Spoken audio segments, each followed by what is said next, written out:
引领未来的探索者，在地球上，它复印我们的城市，帮助我们克服今日的困难。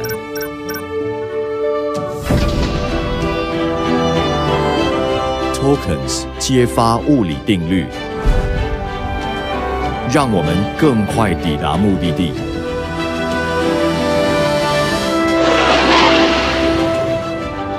并且不断向前。Tokens 可以提前发现疾病的征兆，助我们揭开生命的奥秘。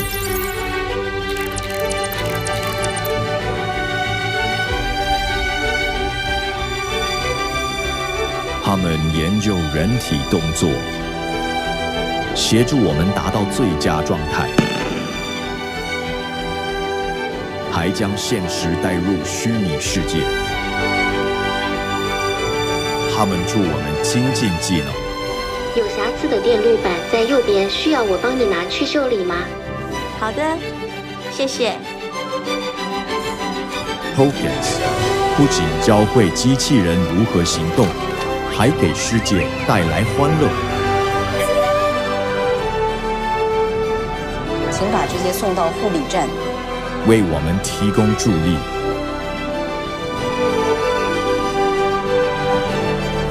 并让美好生活触手可及。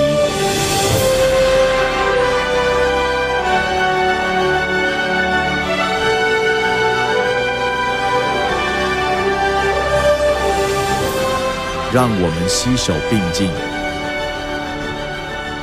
勇敢探索人类未曾想象的可能。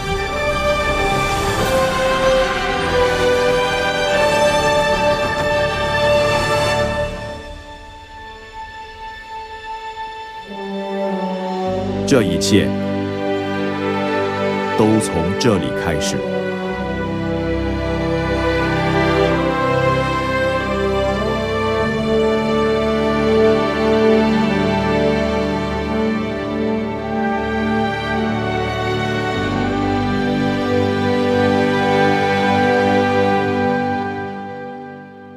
女士们、先生们，欢迎 NVIDIA 创办人暨执行长黄仁勋先生。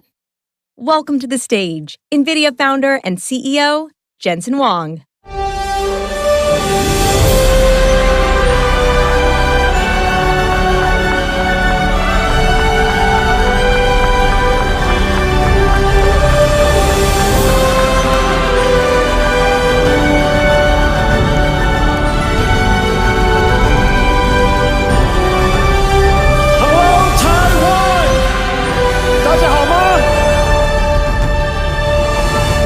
It's great to be here.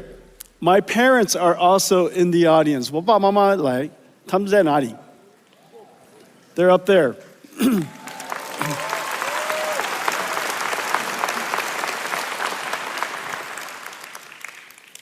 NVIDIA has been coming to Taiwan for over 30 years.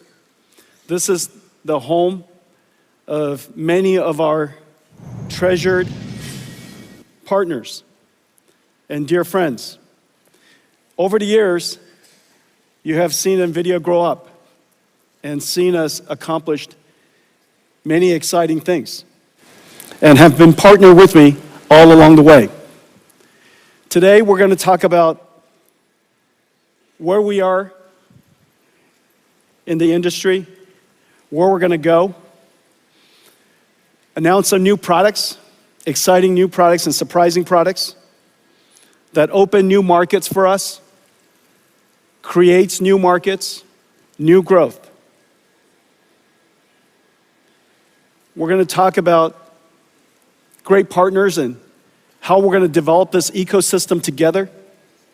As you know, we are at the epicenter of the computer ecosystem, one of the most important industries of the world. And so it stands to reason when new markets has to be created, we have to create it starting here at the center of the computer ecosystem. And I have some surprises for you. Things that you probably wouldn't have guessed. And then, of course, I promise I'll talk about AI. And we'll talk about robotics. The NVIDIA story is the reinvention of the computer industry. In fact, the NVIDIA story is also the reinvention of our company. As I said, I've been coming here for 30 years. Many of you have been through many of my keynotes. Some of you, all of them. And just as you reflect on the conversation, the things we talked about in the last 30 years, how dramatic we changed. We started out as a chip company with a goal of creating a new computing platform. And in 2006, we introduced CUDA, which has revolutionized how computing is done. In 2016, 10 years later, we realized that a new computing approach has arrived. And this new computing approach requires a reinvention of every single layer of the technology stack. The processor is new. The software stack is new. It stands to reason the system is new. And so we invented a new system that on the day I announced it at GTC 2006, no one understood what I was talking about and nobody gave me a PO. That system was called DGX-1. DGX-1, I donated the first one to a nonprofit company called OpenAI. And it started the AI revolution. Years later, we realized that in fact, this new way of doing software, which is now called artificial intelligence, is unlike traditional ways of running software. Whereas many applications ran on a few processors in a large data center, we call that hyperscale. This new type of application requires many processors working together, serving queries for millions of people. And that data center would be architected fundamentally different. We realized there were two types of networks. One for north-south, because you still have to control the storage, you still have to have a control plane, you still have to connect to the outside. But the most important network was going to be east-west. The computers talking to each other to try to solve a problem. We recognized the best networking company in east-west traffic for high-performance computing, large-scale distributed processing, a company that was very dear to our company and very close to our heart, a company called Mellanox, and we bought them 5 years ago, 2019. We converted an entire data center into one computing unit. And you heard me say before, the modern computer is an entire data center. The data center is a unit of computing. No longer just a PC, no longer just a server. The entire data center is running one job. And the operating system would change. NVIDIA's data center journey is now very well known. Over the last 3 years, you've seen some of the ideas that we're shaping and how we are starting to see our company differently. No company in history, surely no technology company in history, has ever revealed a roadmap for 5 years at a time. No one would tell you what is coming next. They keep it as a secret, extremely confidential. However, we realized that NVIDIA is not a technology company only anymore. In fact, we are an essential infrastructure company. And how can you plan your infrastructure, your land, your shell, your power, your electricity, all of the necessary financing around all over the world? How would you possibly do that if you didn't understand what I was going to make? And so we described our company's roadmap in fair detail, enough detail that everybody in the world can go off and start building data centers. We realize now we are an AI infrastructure company. An infrastructure company that's essential all around the world. Every region, every industry, every company will build these infrastructures. And what are these infrastructure? These infrastructure, in fact, not unlike the first industrial revolution, when people realized, GE, Westinghouse, Siemens, realized that there was a new type of technology called electricity, and new infrastructure has to be built all around the world. And these infrastructure became essential part of social infrastructure. That infrastructure is now called electricity. Years later, this is during all of our generation, we realized there was a new type of infrastructure. And this new infrastructure was very conceptual, very hard to understand. And this infrastructure called information. This information infrastructure, the first time it was described, made no sense to anybody. But we now realized it is the internet.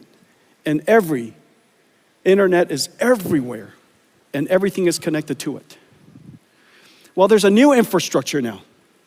This new infrastructure is built on top of the first two. And this new infrastructure is an infrastructure of intelligence. I know that right now, when we say there's an intelligence infrastructure, it makes no sense. But I promise you, in 10 years' time, you will look back and you will realize that AI has now integrated into everything. And in fact, we need AI everywhere. And every region, every industry, every country, every company, all needs AI. AI has now part of infrastructure. And this infrastructure, just like the internet, just like electricity, needs factories. Emerge as something completely different, completely separated from the world's data center. And these AI data centers, if you will, are improperly described. They are, in fact, AI factories. You apply energy to it, and it produces something incredibly valuable. And these things are called tokens. To the point where companies are starting to talk about how many tokens they produced last quarter and how many tokens they produced last month. Very soon, we'll be talking about how many tokens we produce every hour, just as every single factory does. And so the world has fundamentally changed.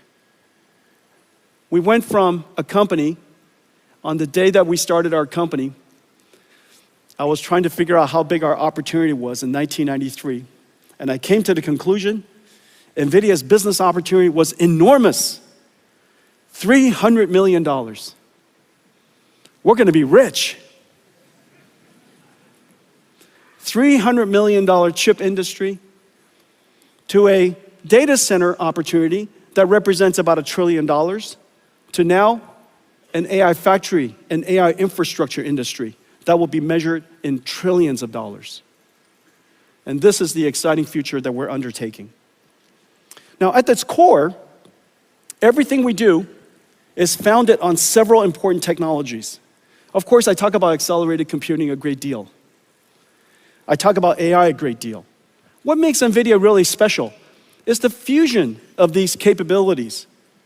And very especially, the algorithms, the libraries, what we call the CUDA-X libraries. We're talking about libraries all the time. And in fact, we're the only technology company in the world that talks about libraries nonstop.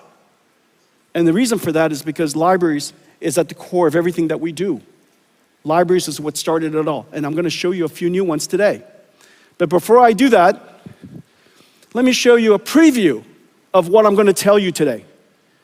Everything you're about to see is simulation, science, and artificial intelligence. Nothing you see here is art. It's all simulation. It just happens to be beautiful. Let's take a look.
This is real-time computer graphics I'm standing in front of.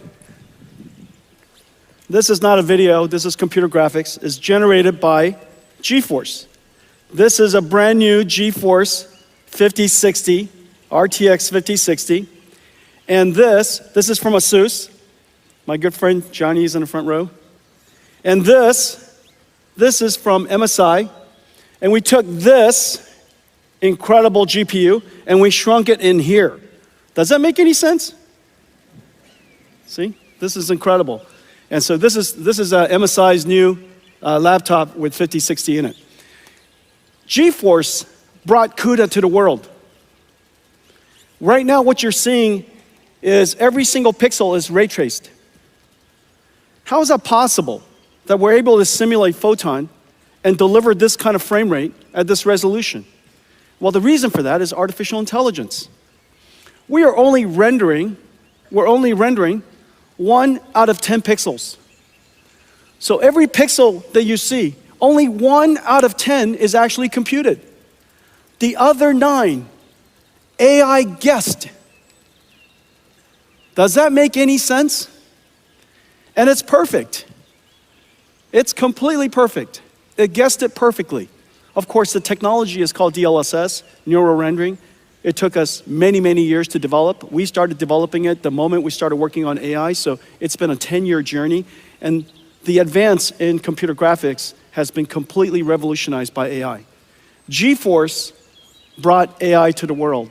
Now AI came back and revolutionized GeForce. So really, really amazing. Ladies and gentlemen, GeForce.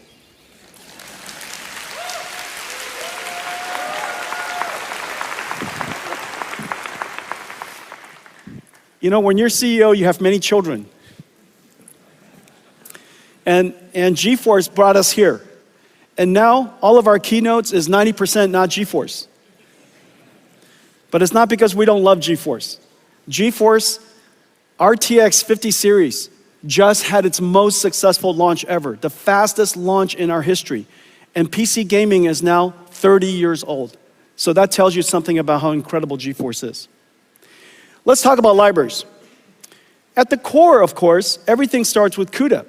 And by making CUDA as performant as possible, as pervasive as possible, so that the installed base is all over the world, then applications can find a CUDA GPU quite easily.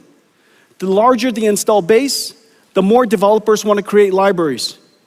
The more libraries, more amazing things are done, better applications, more benefits to users, they buy more computers.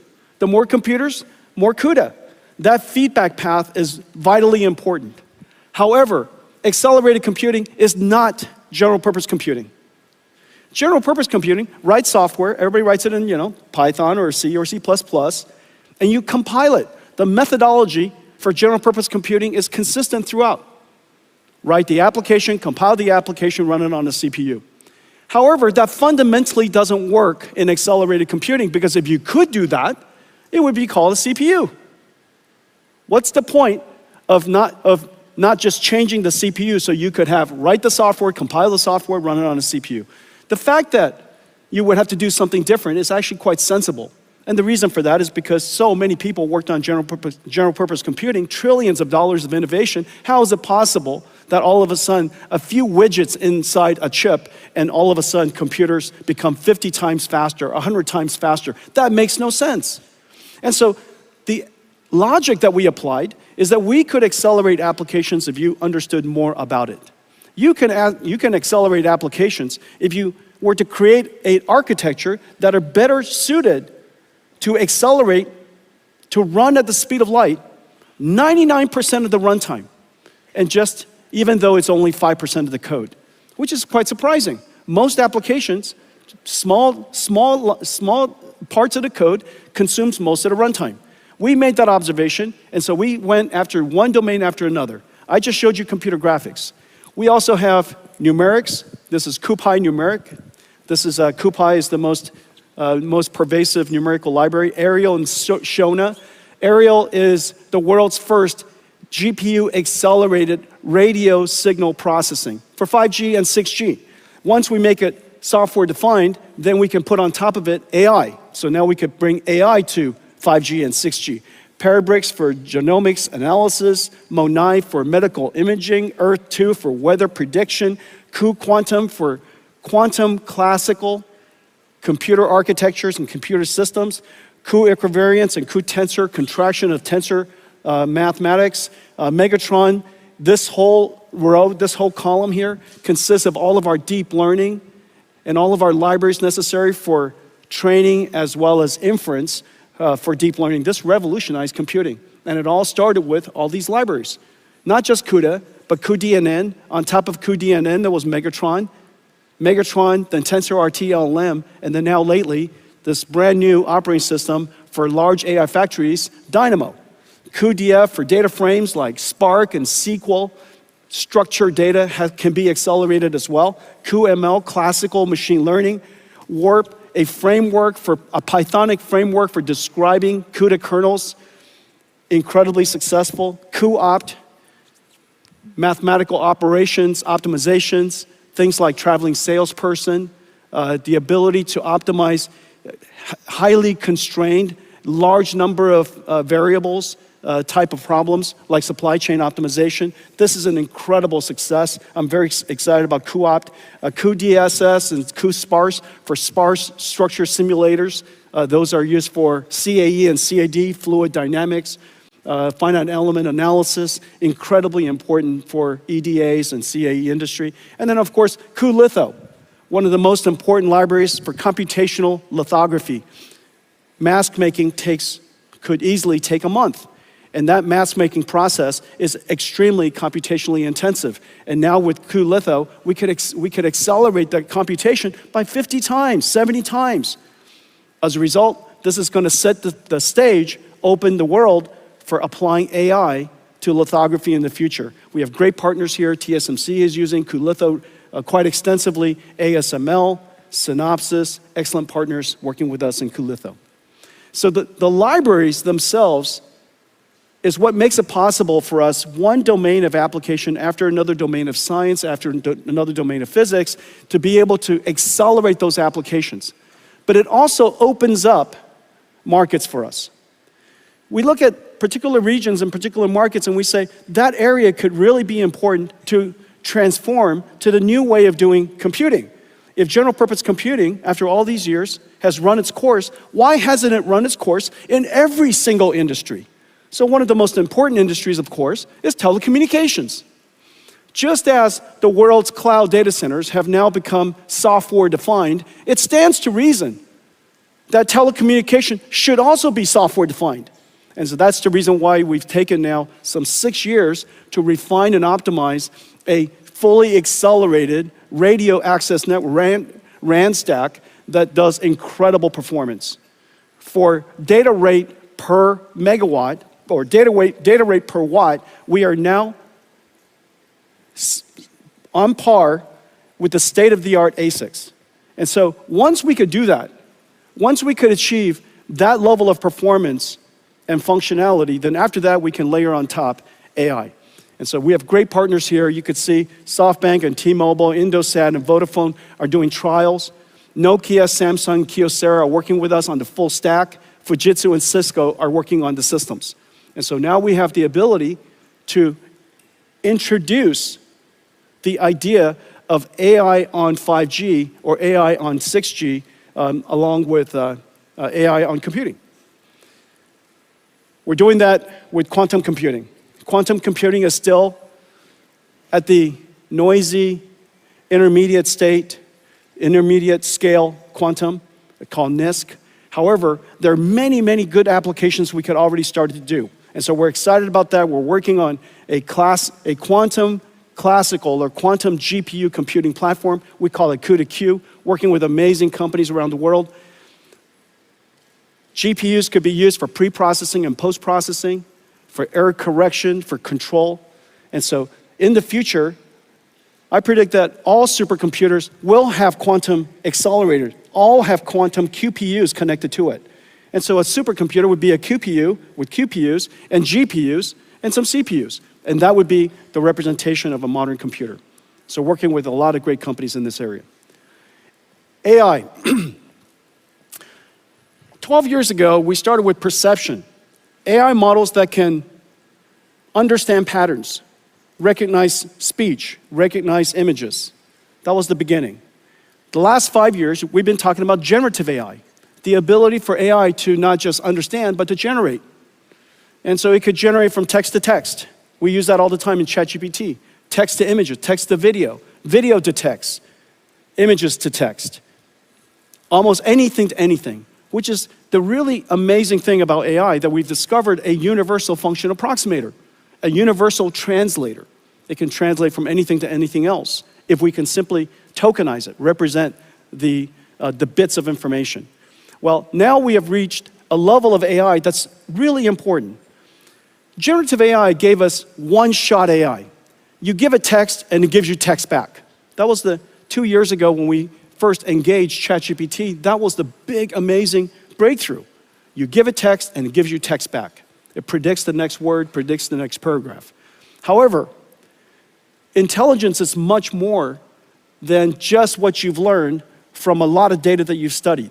Intelligence includes the ability to reason, to be able to solve problems that you've not seen before, to break it down step by step, to maybe apply some rules and theorems to solve a problem you've never seen, to be able to simulate multiple options and weigh its benefits.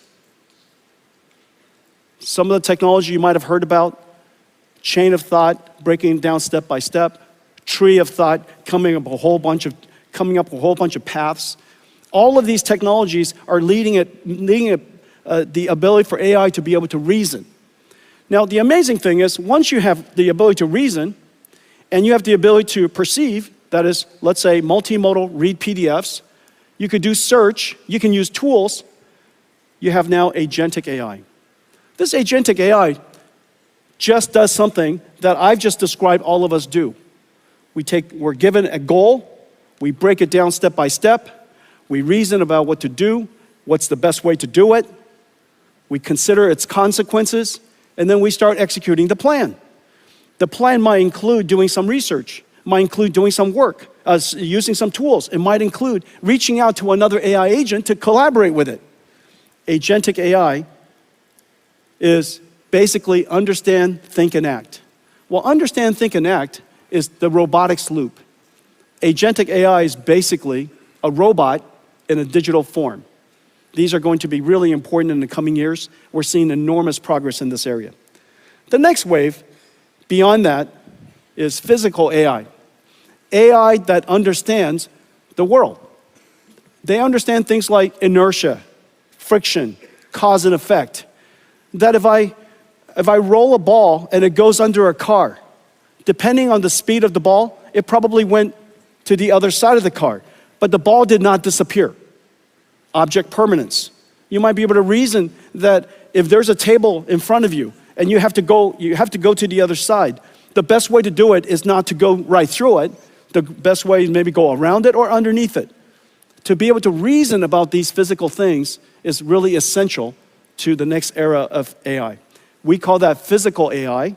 And so in this particular case, you're seeing us simply prompt the AI, and it generates videos to train a self-driving car in different scenarios, and I'll show you more of that later. That's a dog. It said, generate me a dog, generate me one with a bird, with people. And it started out with the image on the left. And then the phase after that, we take reasoning systems, generative systems, physical AI, and this level of capability would now go into a physical embodiment. We call it a robot. If you could imagine that you can prompt an AI to generate a video to reach and pick up a bottle, of course you could imagine telling a robot to reach out and pick up the bottle. The AI capability today has the ability to do those things. Well, the computer that's where we're going in the near future. The computer that we're building to make this possible has properties that are very different than the previous. The revolutionary computer called Hopper came into the world about 3 years ago. And it revolutionized AI as we know it. It became probably the most popular, most well-known computer in the world. In the last several years, we've been working on a new computer to make it possible for us to do inference time scaling, or basically thinking incredibly fast. Because when you think, you're generating a lot of tokens in your head, if you will. You're generating a lot of thoughts, and you iterate in your brain before you produce the answer. So what used to be one-shot AI is now going to be thinking AI, reasoning AI, inference time scaling AI. And that's going to take a lot more computation. And so we created a new system called Grace Blackwell. Grace Blackwell does several things. It has the ability to scale up. Scale up means to turn what is a computer into a giant computer. Scale out is to take a computer and connect many of them together and let the work be done in many different computers. Scaling out is easy. Scaling up is incredibly hard. Building larger computers that is beyond the limits of semiconductor physics is insanely hard. And that's what Grace Blackwell does. Grace Blackwell broke just about everything. And all of you in the audience, many of you are partnering with us to build Grace Blackwell systems. I'm so happy to say that we're in full production, but we can also say it was incredibly challenging. Although the Blackwell systems based on HGX has been in full production since the end of last year and has been available since February, we are now just putting online all the Grace Blackwell systems. They're coming online all over the place every single day. It's available in CoreWeave now for several weeks. It's already being used by many CSPs. And now you're starting to see it coming up from everywhere. Everybody's starting to tweet out that Grace Blackwell is in full production. In Q3 of this year, just as I promised, every single year, we will increase the performance of our platform every single year like rhythm. And this year, in Q3, we'll upgrade to Grace Blackwell GB300. The GB300 will increase the same architecture, same physical footprint, same electrical mechanicals, but the chips inside have been upgraded. It has upgraded with a new Blackwell chip, is now 1.5 times more inference performance, has 1.5 times more HBM memory, and it has 2 times more networking. And so the overall system performance is higher. Well, let's take a look at what's inside Grace Blackwell. Grace Blackwell starts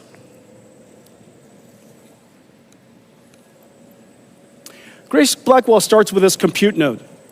This compute node right here, this is one of the compute nodes. This is what the last generation looks like, the B200. This is what B300 looks like. Notice right here in the center, it's 100% liquid cooled now, but otherwise, externally, it's the same. You could plug it into the same systems and same chassis.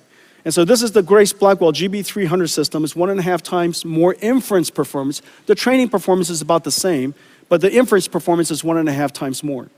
Now this particular system here is 40 petaflops, which is approximately the performance of the Sierra supercomputer in 2018.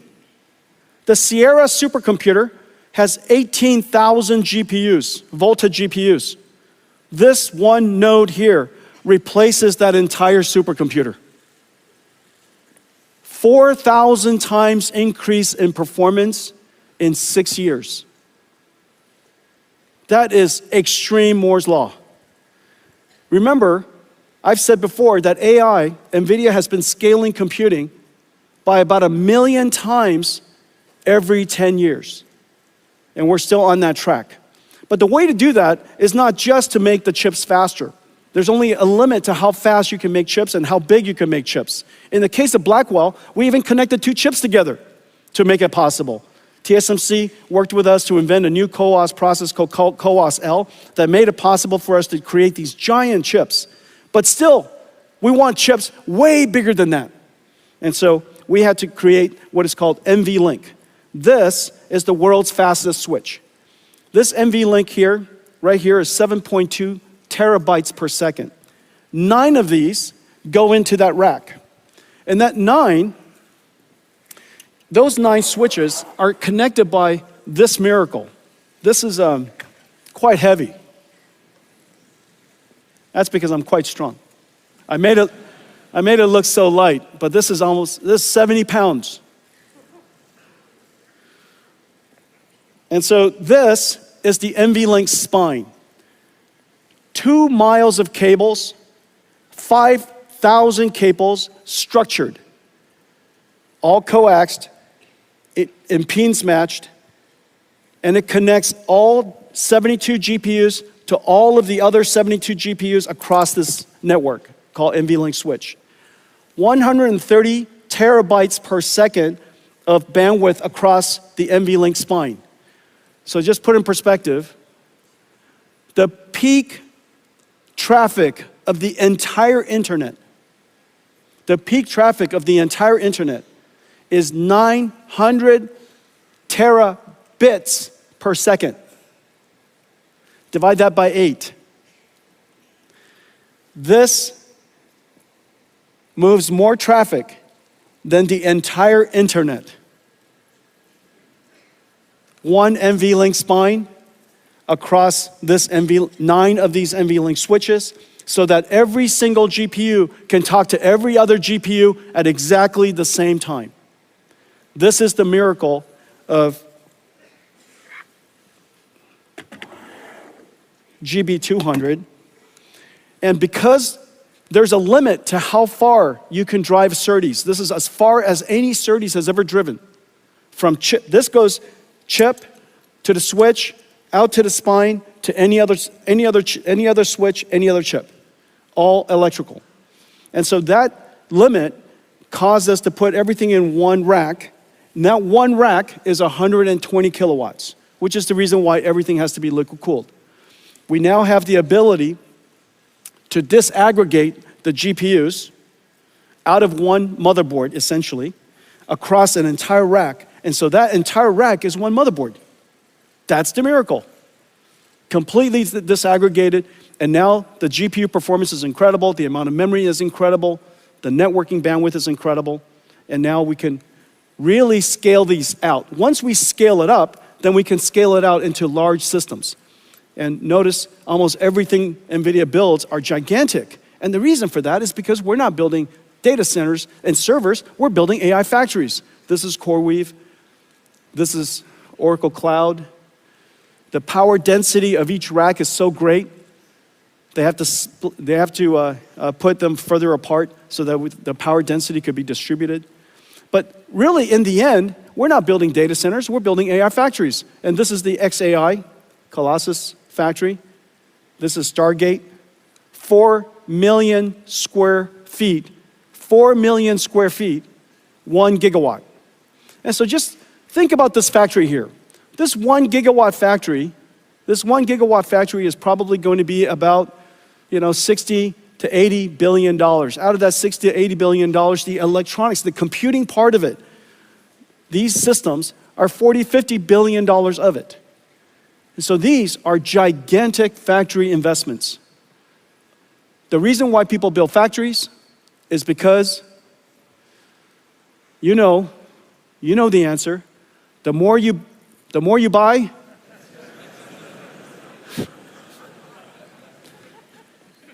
say it with me. The more you buy, the more you make. That's what factories do. Okay.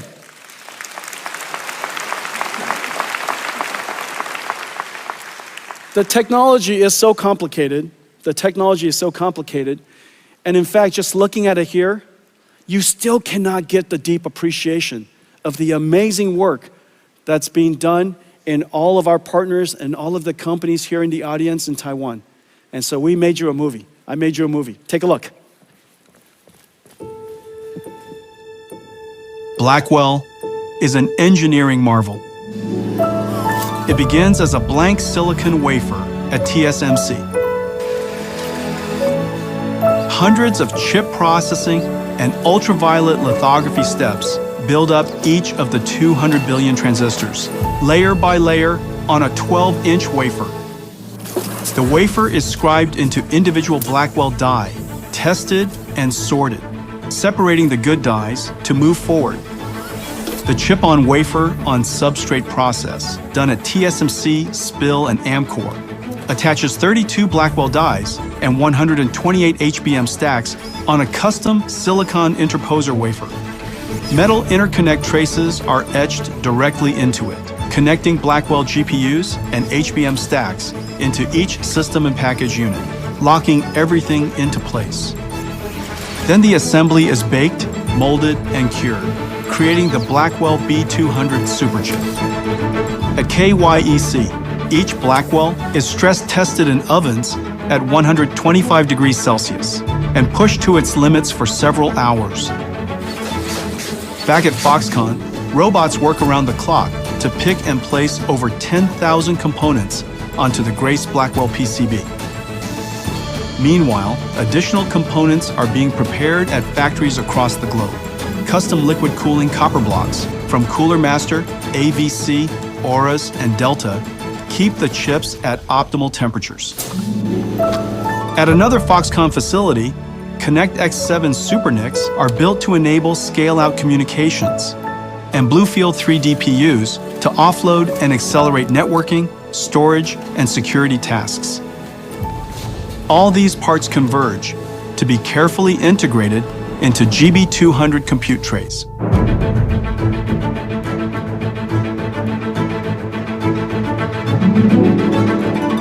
NVLink is the breakthrough high-speed link that NVIDIA invented to connect multiple GPUs and scale up into a massive virtual GPU.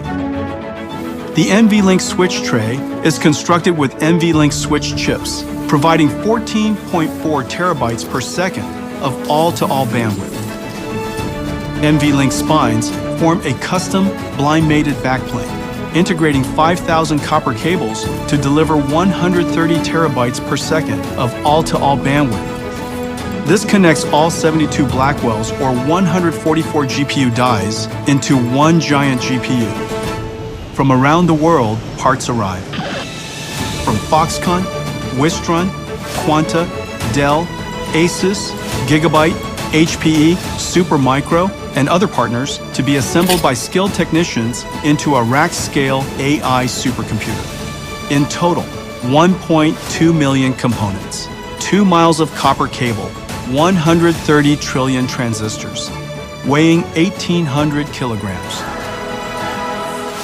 From the first transistor etched into a wafer to the last bolt fastening the Blackwell rack, every step carries the weight of our partners' dedication, precision, and craft. Blackwell is more than a technological wonder. It's a testament to the marvel of the Taiwan technology ecosystem.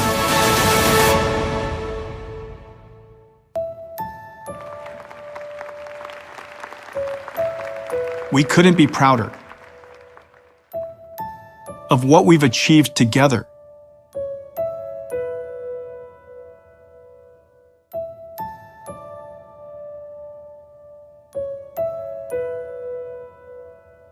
Thank you, Taiwan.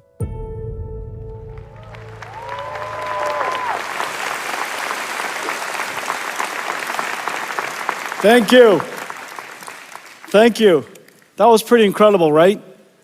But that was you. That was you. Thank you.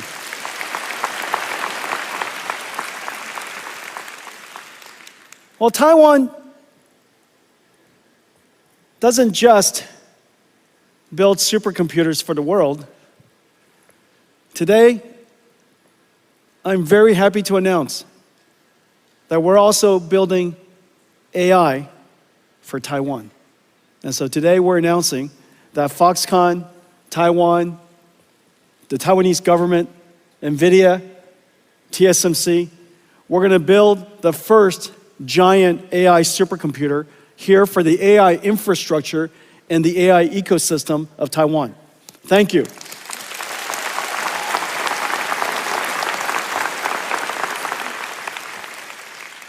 Is there anybody who needs an AI computer?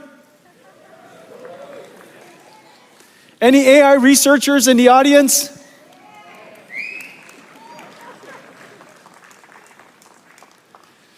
Every single student, every researcher, every scientist, every startup, every large established company, TSMC themselves does enormous amounts of AI and scientific research already.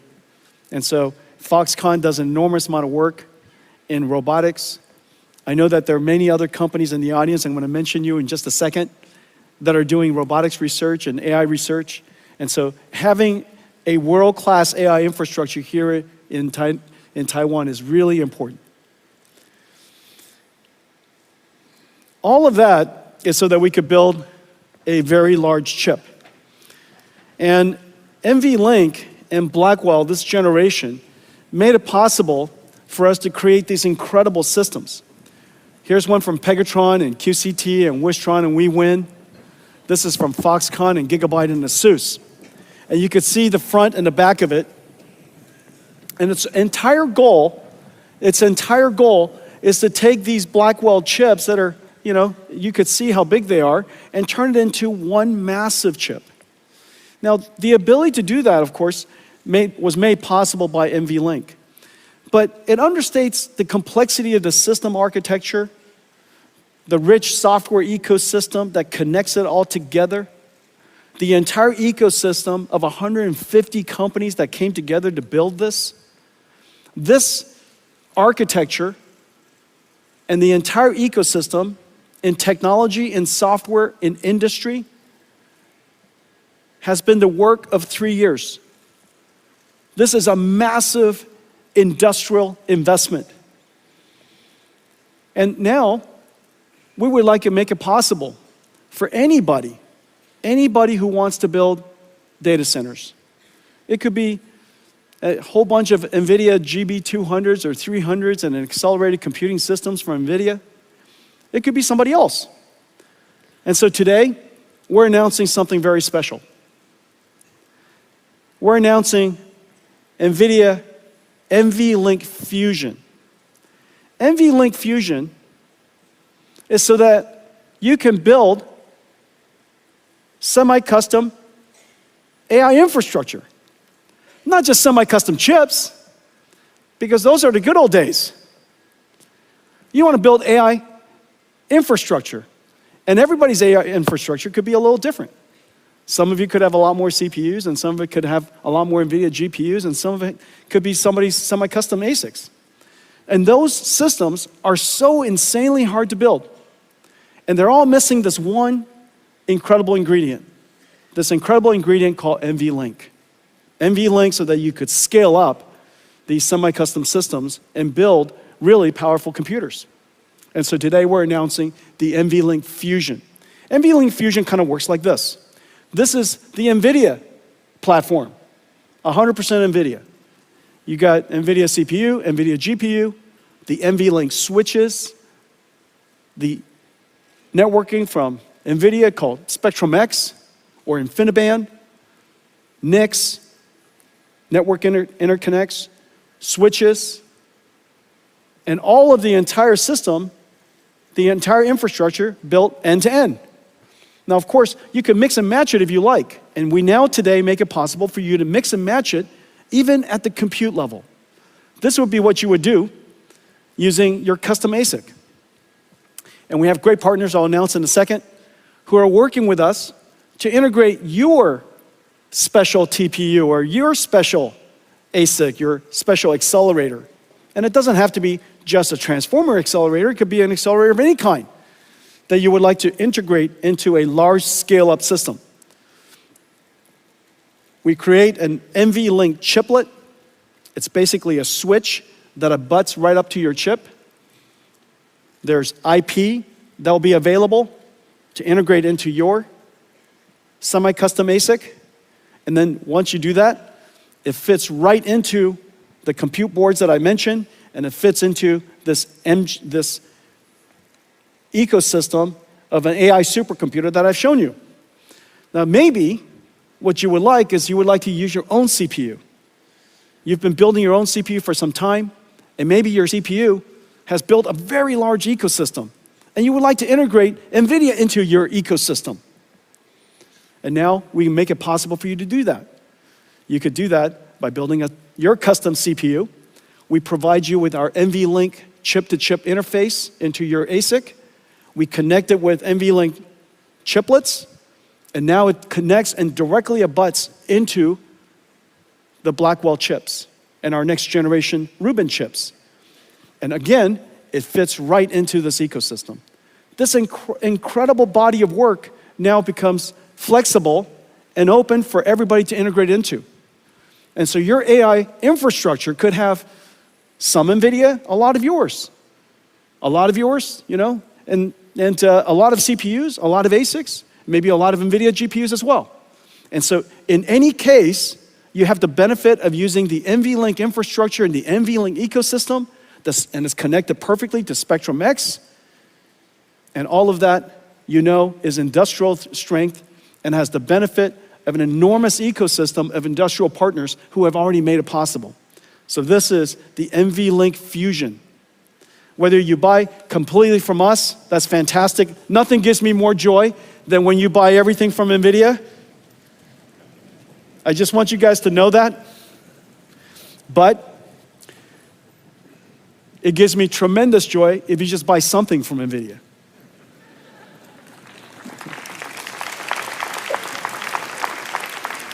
And so we have some great partners.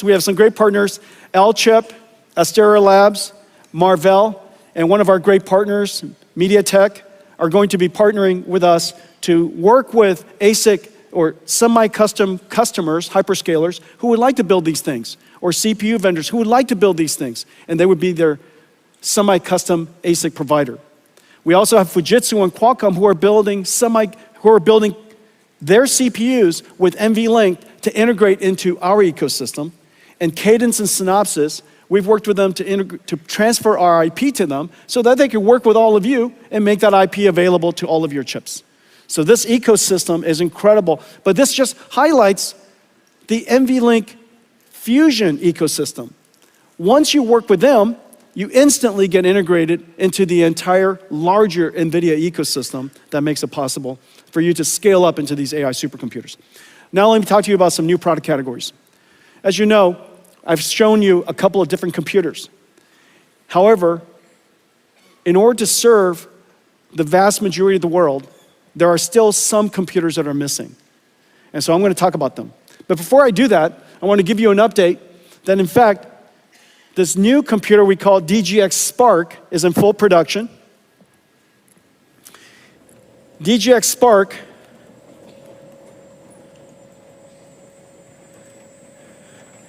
will be ready, will be available shortly, probably in a few weeks. We have tremendous partners working with us. Dell, HPI, ASUS, MSI, Gigabyte, Lenovo, incredible partners working with us. And this is the DGX Spark. This is actually a production unit. This is our version. However, our partners are building a whole bunch of different versions. This is designed for AI native developers. If you're a developer, you're a student, you're a researcher, and you don't want to keep opening up the cloud and getting it prepared, and then when you're done scrubbing it, okay?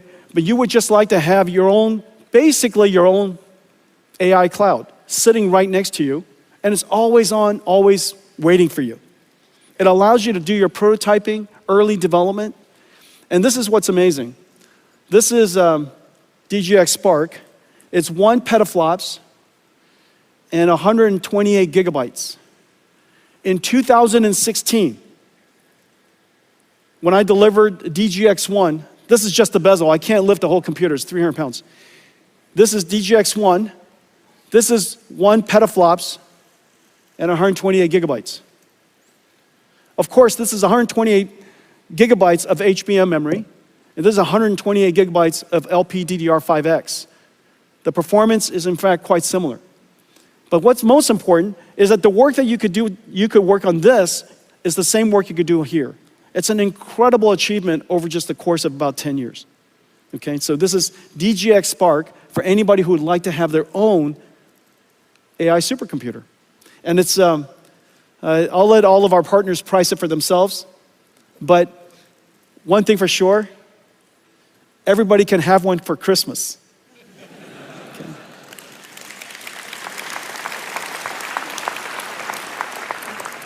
Okay, I've got another computer I want to show you.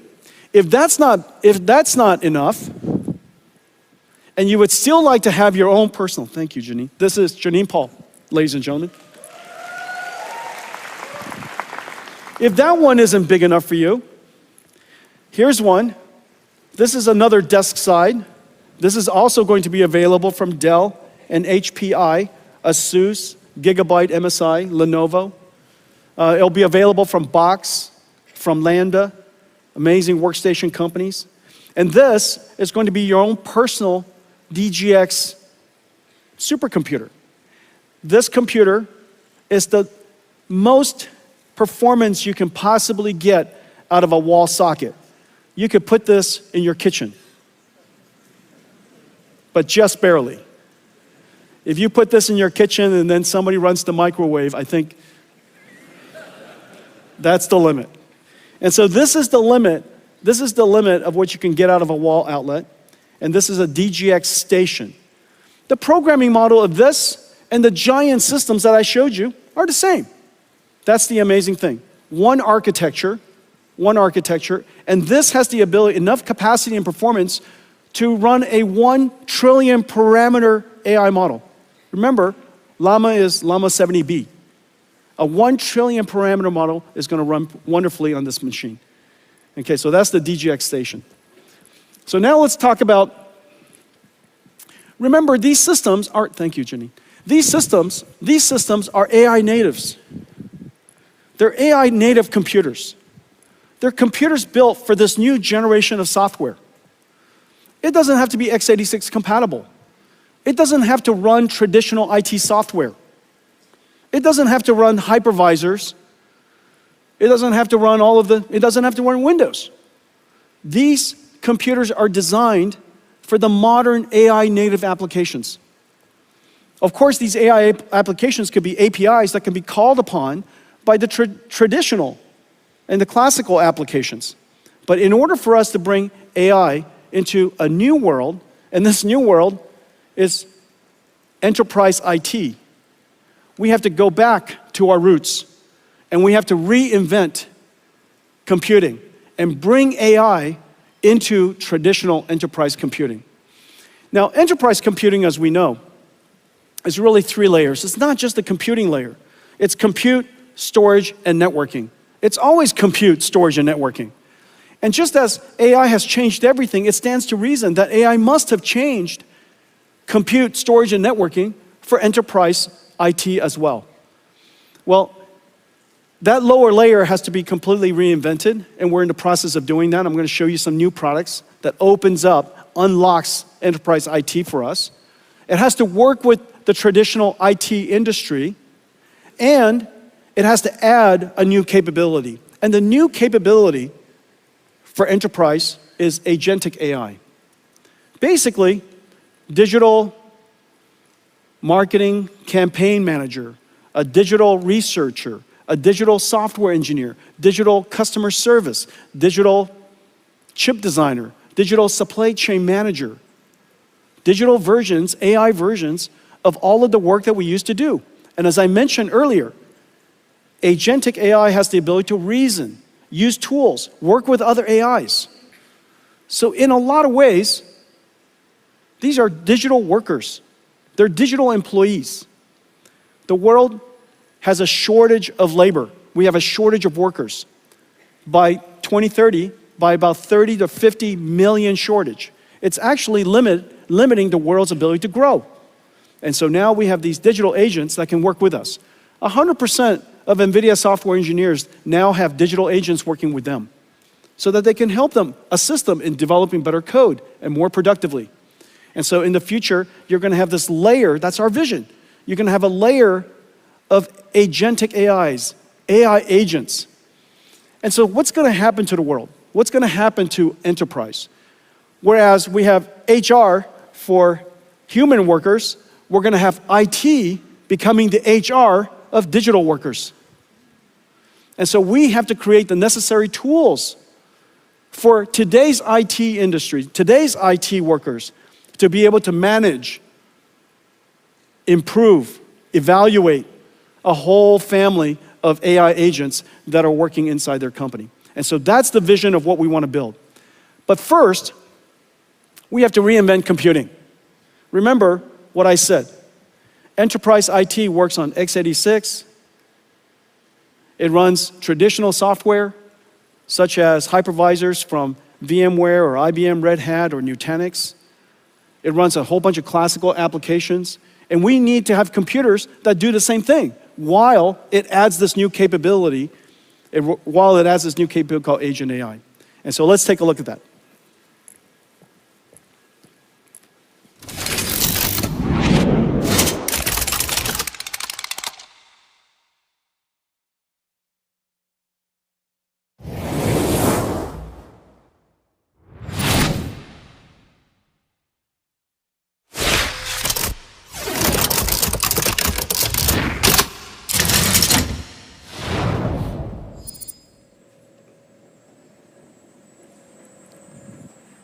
Okay, this is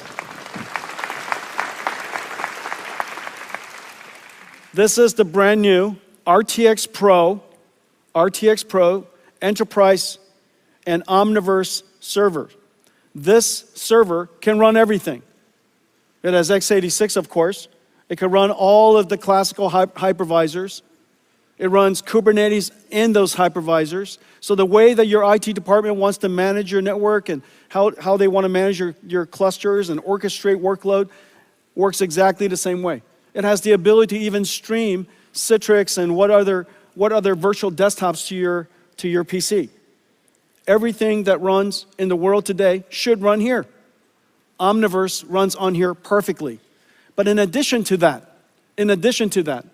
this is the computer for enterprise AI agents. Those AI agents could be only text. Those AI agents could also be computer graphics. Little TJs, coming to you, little toy Jensens coming to see you, helping you do work.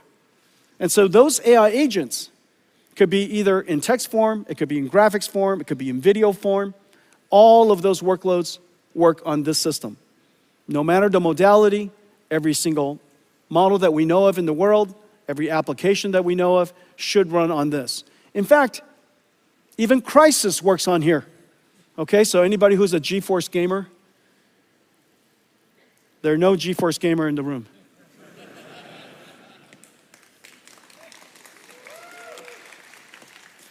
Okay, what connects these 8 GPUs, the new Blackwell RTX Pro 6000s, is this new motherboard. This new motherboard is actually a switched network. CX8 is a new category of chips. It's a switch first, networking chip second. It's also the most advanced networking chip in the world. This is now in volume production, CX8. In the CX8, you plug in the GPUs. The CX8s are in the back. PCI Express connected here. CX8 communicates between them. And the networking bandwidth is incredibly high at 800 gigabits per second. And this is the transceiver that plugs into here. So each one of these GPUs have their own networking interface. All of the GPUs are now communicating to all of the other GPUs on east-west traffic. Incredible performance. Now, the surprising part is this, how incredible it is. So this is RTX Pro. This is the performance, and I showed you guys at GTC how to think about performance in the world of AI factories. The way to think about this is throughput. This is tokens per second, which is the y-axis. The more output your factory, the more tokens you produce. Okay, so throughput is measuring tokens per second. However, every AI model is not the same. And some AI models require much more reasoning. And so you need those AI models, you need the performance per user to be very high. So the tokens per second per user has to be high. And this is the problem with factories. Factories either like to have high throughput or low latency, but it doesn't like to have both. And so the challenge is how to create an operating system that allows us to have high throughput, the y-axis, while having very low latency, which is the y-axis, interactivity, tokens per second per user. And so this chart tells you something about the overall performance of the computer, of the overall computers of the factory. Look at all of those different colors. It represents the different ways you have to configure all of our GPUs to achieve the performance. Sometimes you need pipeline parallelism. Sometimes you want expert parallelism. Sometimes you want a batch. Sometimes you want to do speculative decoding. Sometimes you don't. And so all of those different types of algorithms have to be applied separately and differently depending on the workload. And the Pareto, the outside area, the overall area of that curve represent the capability of your factory, okay? And so notice something. Hopper is this is the most famous computer in the world, Hopper H100, the HGX, $225,000. Hopper is down there. And the Blackwell server you just saw, the enterprise server, is 1.7 times its performance. But this is amazing. This is Llama 70B. This is DeepSeek R1. DeepSeek R1 is 4 times. Now the reason for that, of course, the DeepSeek R1 has been optimized, and the DeepSeek R1 is genuinely a gift to the world's AI industry. The amount of computer science breakthrough is really quite significant and has really opened up a lot of great research for researchers in the United States and around the world. Everywhere I go, DeepSeek R1 has made a real impact on how people think about AI and how think about inference and how to think about reasoning AIs. They've made a great contribution to the industry and to the world. And so this is DeepSeek R1. The performance is 4 times the state-of-the-art H100. That kind of puts it in perspective, okay? And so if you're building enterprise AI, we now have a great server for you. We now have a great system for you. It's a computer you could run anything on. It's a computer that has incredible performance. And whether it's x86 or AI, all of it runs. Okay, our RTX Pro server is in volume production across all of our partners in the industry. This is likely the largest go-to market of any system we have ever taken to market. So thank you very much.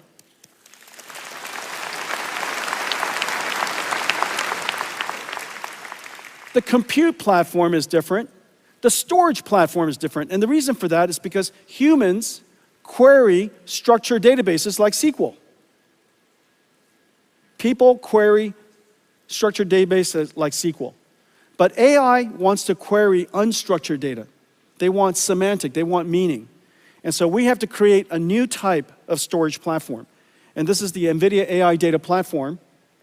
On top, just as SQL servers, SQL software, and file storage software from your storage vendors that you work with, there's a layer of very complicated software that goes with storage. Most storage companies, as you know, is mostly a software company. That software layer is incredibly complicated. And so on top of a new type of storage system is going to be a new query system we call IQ, NVIDIA AIQ or IQ. And it's really state-of-the-art, it's fantastic. And working with basically everybody in the storage industry. Your future storage is no longer CPUs sitting on top of a rack of storage. It's going to be GPUs sitting on top of a rack of storage. And the reason for that is because you need the system to embed, find the meaning in the data, in the unstructured data, in the raw data. You have to index, you have to do the search, and you have to do the ranking. So that process is very compute intensive. And so most storage servers in the future will have a GPU computing node in front of it. It's based on the models that we create. Almost everything that I'm about to show you starts with great AI models. We create AI models. We put a lot of energy and technology into post-training of open AI models. We post-train these AI models with data that is completely transparent to you. It is safe and secure data, and it's completely okay to use to train, and we make that list available to you to see. And so it's completely transparent. We make the data available to you. We post-train the models, and our post-trained model performance is really incredible. It's right now, downloadable open source reasoning model. The Llama Nemotron reasoning model is the world's best. It's been downloaded tremendously. And also, we also surround it with a whole bunch of other AI models so that you can do what is called IQ, the retrieval part of it. It's 15 times faster than what's available out there, 50% better query results. And so these models are available, all available to you. The IQ blueprint are open source. And we work with the storage industry to integrate these models into their storage stack, their AI platform. This is VAST. This is what it looks like. I'm not going to go into it. I just want to give you a texture of the AI models that are integrated into their platform. Let's take a look at what VAST has done. Agentic AI changes how businesses use data to make decisions. In just 3 days, VAST built a sales research AI agent using the NVIDIA IQ blueprint and its accelerated AI data platform. Using NeMo Retriever, the platform continuously extracts, embeds, and indexes data for fast semantic search. First, the agent drafts an outline, then taps into CRM systems, multimodal knowledge bases, and internal tools. Finally, it uses Llama Nematron to turn that outline into a step-by-step sales plan. Sales planning that took days now starts with an AI prompt and ends with a plan in minutes. With VAST's accelerated AI data platform, organizations can create specialized agents for every employee.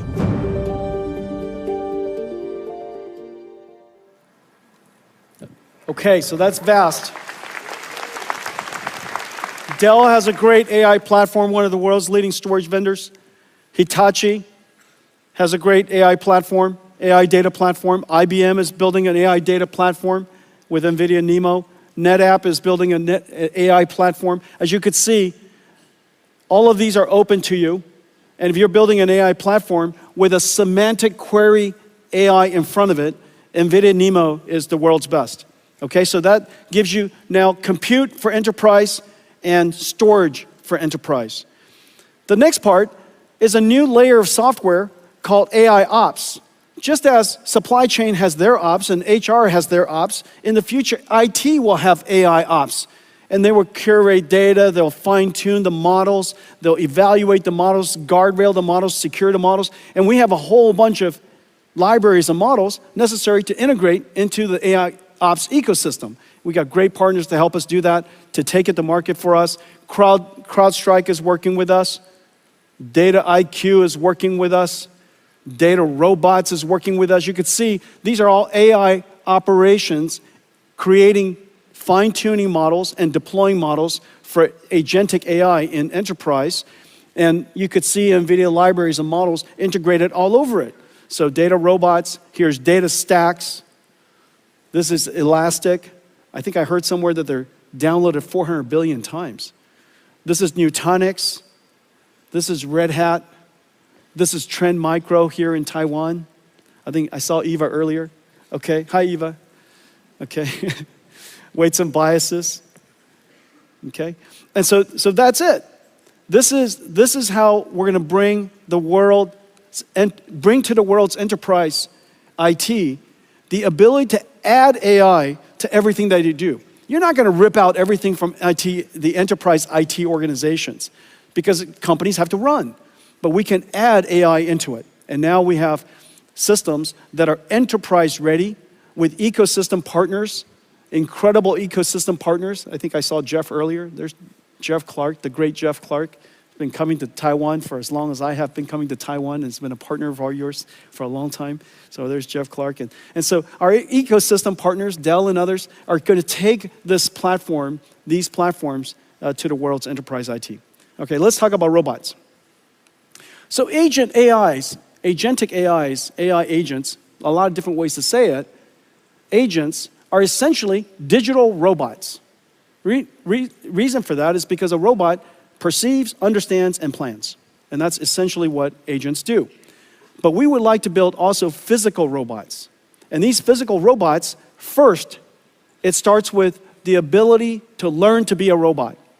The ability to learn to be a robot can't be done in the physical world productively. You have to create a virtual world where the robot can learn how to be a good robot. That virtual world has to obey the laws of physics. Most physics engines don't have the ability to, with fidelity, deal with rigid and soft body simulation. And so we partner with DeepMind, Google DeepMind, and Disney Research to build Newton, the world's most advanced physics engine. It's going to be open sourced in July. It's incredible what it can do. It's completely GPU accelerated. It's differentiable, so you could learn from experience. It is incredibly high fidelity. It's super real time. And so we could use that Newton engine, and it's integrated into Mujoko. It's integrated into NVIDIA's Isaac Sim. So irrespective of the simulation environment and framework you use. And so with that, we can bring these robots to life.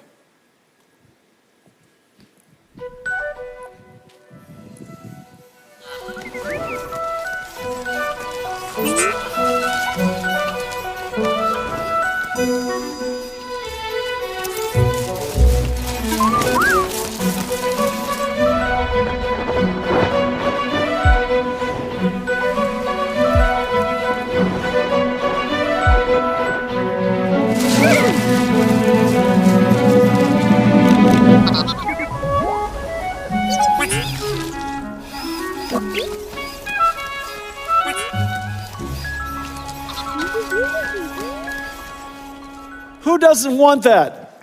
I want that.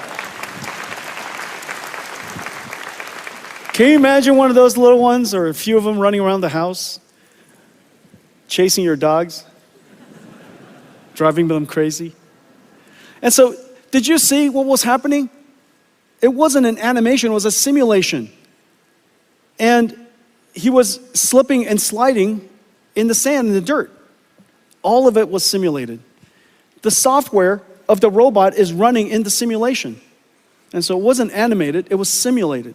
And so in the future, we'll take the AI models that we train and we put it into that robot in simulation and let it learn how to be a great robot. Well, we're working on several things to help the robotics industry. Now, you know that we've been working in autonomous systems for some time. Our self-driving car basically has 3 systems. There's the system for creating the AI model, and that's GB200, GB300. It's going to be used for that, training the AI model.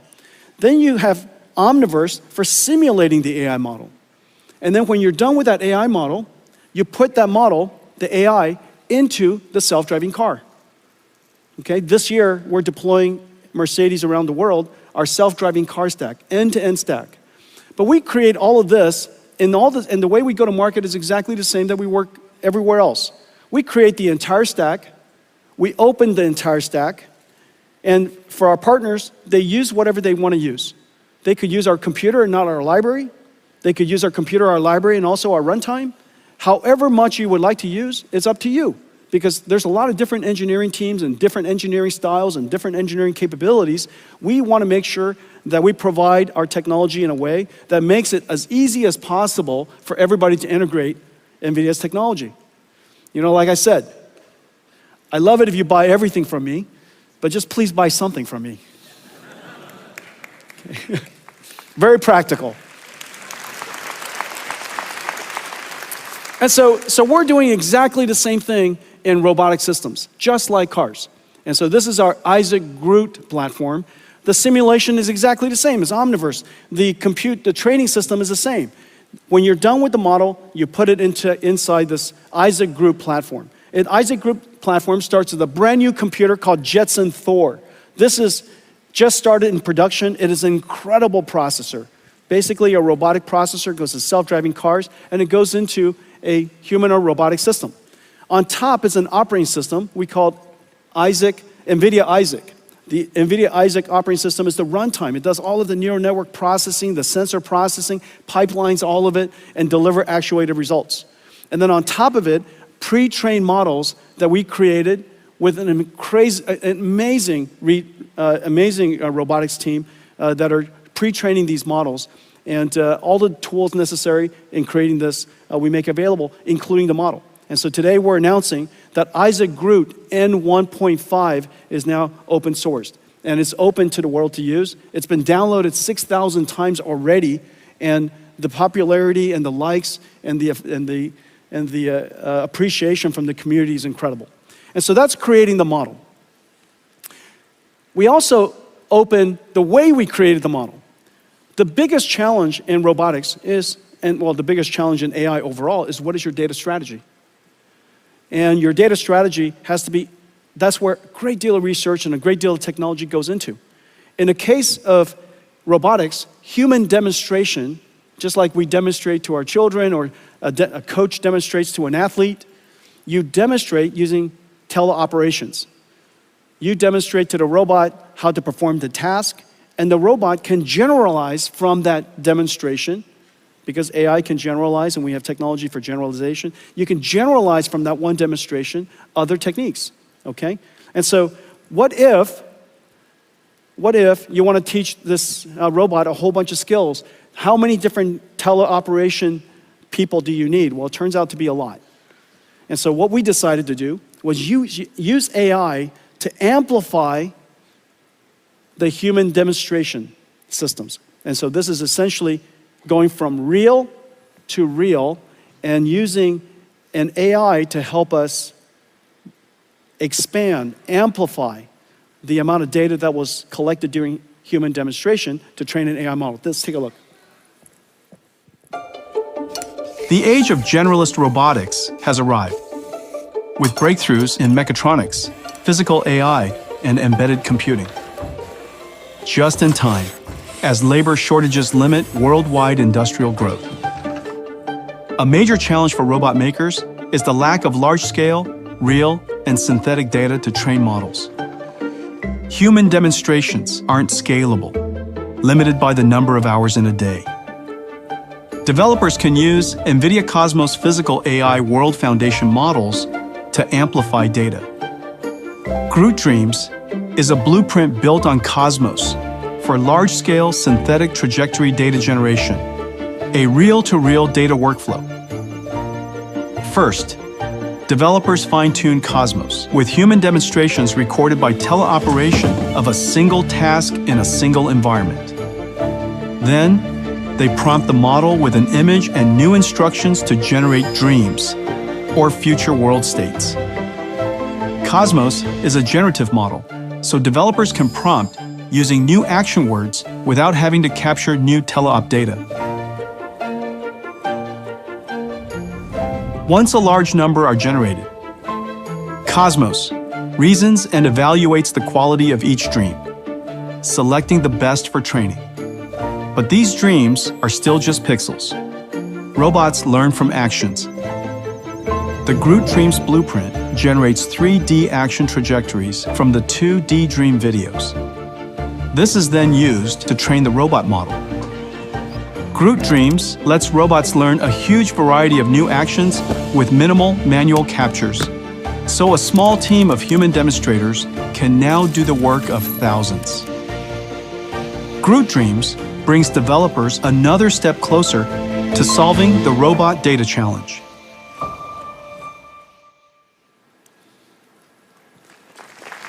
Is that great? So in order for robotics to happen, you need AI. But in order to teach the AI, you need AI.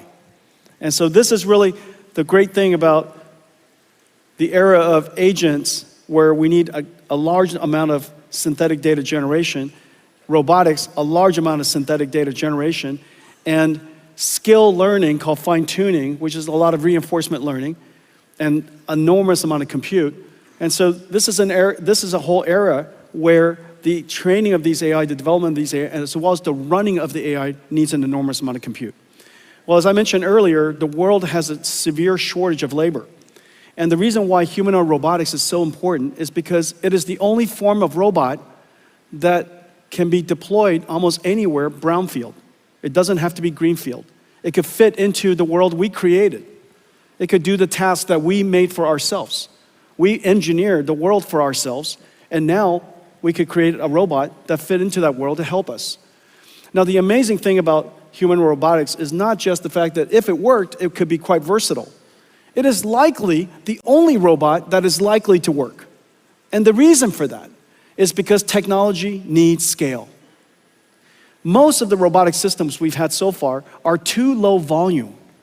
And those low volume systems will never achieve the technology scale to get the flywheel going far enough, fast enough, so that we're willing to dedicate enough technology into it to make it better. But human or robot, it is likely to be the next multi-trillion-dollar industry. And the technology innovation is incredibly fast. And the consumption of computing and data centers, enormous. But this is one of those applications that needs 3 computers. One computer is an AI for learning. One computer is a simulation engine where the AI can learn how to be a robot in a virtual environment, and then also the deployment of it. Everything that moves will be robotic. As we put these robots into the factories, remember, the factories are also robotic. Today's factories are so incredibly complex. This is Delta's manufacturing line, and they're getting it ready for a robotic future. It is already robotics and software defined, and now in the future there will be robots working in it. In order for us to create robots and design robots that operate as a fleet, as a team, working together in a factory that is also robotic, we have to give it omniverse to learn how to work together. And that digital twin, you now have a digital twin of the robot, you have a digital twin of all of the equipment, you're going to have digital twin of the factory. Those nested digital twins are going to be part of what Omniverse is able to do. This is Delta's digital twin. This is WeWin's digital twin. Now, while you're looking at this, if you look at it too closely, you think that it's in fact photographs. These are all digital twins. They're all simulations. They just look beautiful. The image just looks beautiful, but they're all digital twins. This is Pegatron's digital twin. This is Foxconn's digital twin. This is Gigabyte's digital twin. This is Quanta's. This is Wistron's. TSMC is building a digital twin of their next fab. As we speak, there are $5 trillion of plants being planned around the world. Over the next 3 years, $5 trillion of new plants. Because the world is reshaping, because reindustrialization moving around the world, new plants are being built everywhere. This is an enormous opportunity for us to make sure that they build it well and cost effectively and on time. And so putting everything into a digital twin is really a great first step and preparing it for a robotic future. In fact, building that $5 trillion doesn't include a new type of factory that we're building. And even our own factories, we put in a digital twin. This is the NVIDIA AI factory in a digital twin. Kaohsiung is a digital twin. They made Kaohsiung a digital twin. There are already hundreds of thousands of buildings, millions of miles of roads. And so, yes, Kaohsiung is a digital twin. Let's take a look at all of this. Taiwan is pioneering software-defined manufacturing. TSMC, Foxconn, Wistron, Pegatron, Delta Electronics, Quanta, WeWin, and Gigabyte are developing digital twins on NVIDIA Omniverse for every step of the manufacturing process. TSMC with MedAI generate 3D layouts of an entire fab from 2D CAD and develop AI tools on CUDA that can simulate and optimize intricate piping systems across multiple floors, saving months of time. Quanta, Wistron, and Pegatron plan new facilities and production lines virtually prior to physical construction, saving millions in costs by reducing downtime. Pegatron simulates solder paste dispensing, reducing production defects. Quanta uses Siemens Teamcenter X with Omniverse to analyze and plan multi-step processes. Foxconn, Wistron, and Quanta simulate power and cooling efficiency of test data centers with Cadence Reality Digital Twin. And to develop physical AI-enabled robots, each company uses its digital twin as a robot gym to develop, train, test, and simulate robots. Whether manipulators, AMRs, humanoids, or vision AI agents as they perform their tasks, or work together as a diverse fleet. And when connected to the physical twin with IoT, each digital twin becomes a real-time interactive dashboard. Pegatron uses NVIDIA Metropolis to build AI agents who help employees learn complex techniques. Taiwan is even bringing digital twins to its cities. Linker Vision and the city of Kaohsiung use a digital twin to simulate the effects of unpredictable scenarios and build agents that monitor city camera streams, delivering instant alerts to first responders. The age of industrial AI is here, pioneered by the technology leaders of Taiwan, powered by Omniverse.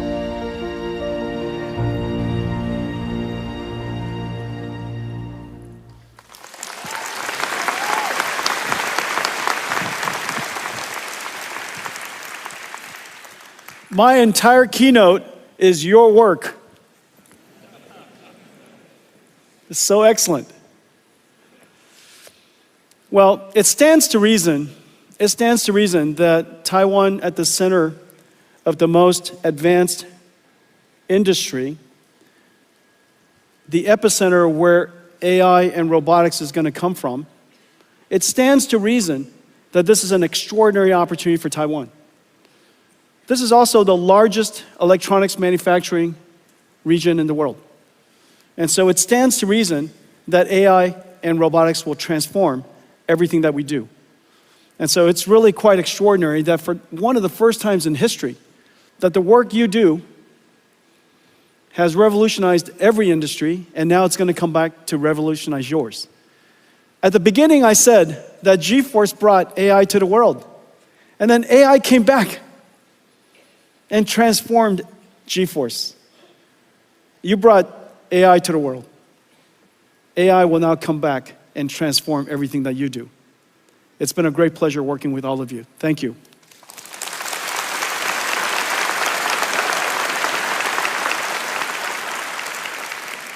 I have a new product. I announced several products already today, but I have a new product to announce. We've been building out in Space Dock for some time.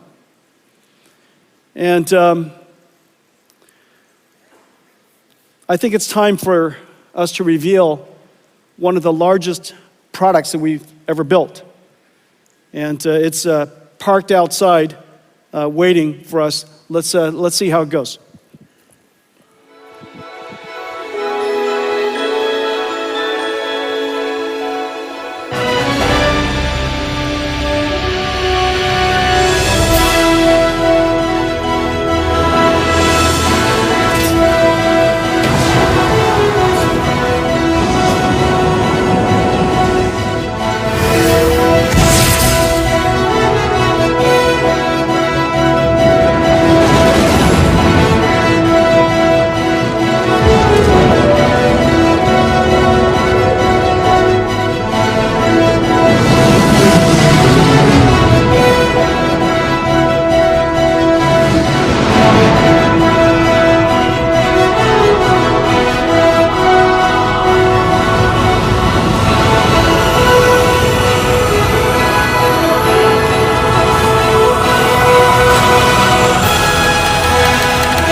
NVIDIA Constellation. NVIDIA Constellation. Well, as you know, we have been growing. And all of our partnerships with you have been growing. The number of engineers we have here in Taiwan have been growing. And so we are growing beyond the limits of our current office. And so I'm going to build them a brand new NVIDIA Taiwan office. And it's called NVIDIA Constellation.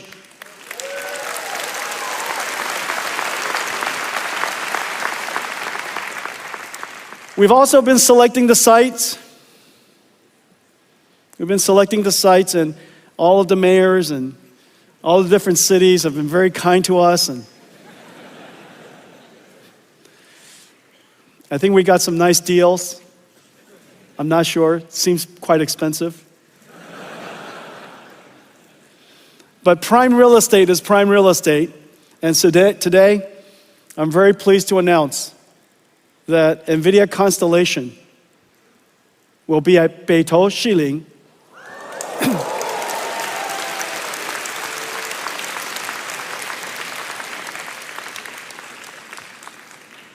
We have negotiated the transfer of the lease from the current owners of that lease. However, I understand that in order for the mayor to approve that lease, he wanted to know whether the people of Taipei approve of us building a large, beautiful NVIDIA Constellation here. Do you?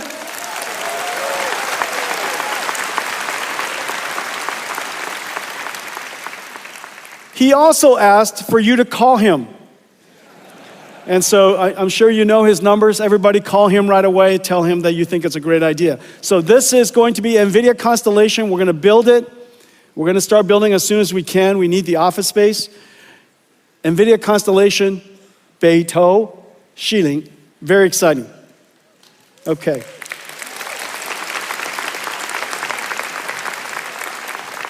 Well, I want to thank all of you. I want to thank all of you for your partnership over the years. We are at a once-in-a-lifetime opportunity.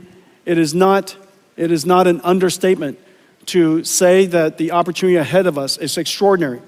For the very first time in all of our time together, not only are we creating the next generation of IT, we've done that several times.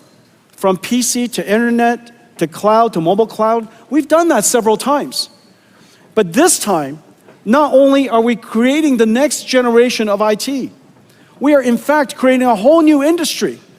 This whole new industry is going to expose us to giant opportunities ahead. I look forward to partnering with all of you on building AI factories, agents for enterprises, robots, all of you amazing partners building the ecosystem with us around one architecture. And so I want to thank all of you for coming today. Have a great Computex, everybody. 大家谢谢. Thank you. Thank you for coming. Thank you.